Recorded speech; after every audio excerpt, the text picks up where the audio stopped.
Väike on järjekordselt tere, jõudsime Lätti. Aga mis te arvate, mis on eestlasele esimene peatus Lätis? Mullipood. Vot, sinna me nüüd lähmegi, täidame oma varusid. Ja siis, kui enne otsa ei saa, siis järgmine kord jälle.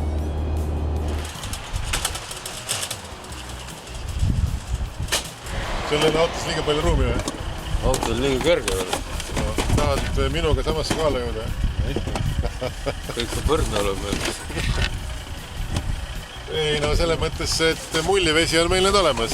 Et seda muret ei ole. Ma arvan, et meil enne vaja pole ka, kui me tagasi tulles täidame taas külmkappi. No. Külmkapp on tühja. Aga miks sa kohalikult ei taha proovida? Kardad, et seal ei ole, sul on veinid või?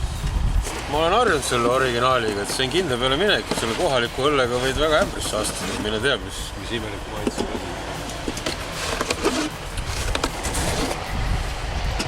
Ma ei projekteerimise käigus selle peale ei mõelda, aga selle autoga on 400 liitrit õlut ühe korraga Lätist ära toodud. Aga siis muidugi ei olnud reisijaid. Põhimõtteliselt pool tonni kaob ära, kui väga häda käes on. Ja palju siis praegu, palju saak oli? Praegu oli ainult 100 liitrit.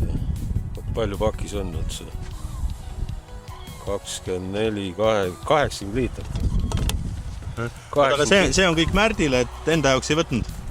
No, ma ise võtan tee pealt, jah. Vaata, järgmisest õlleputkast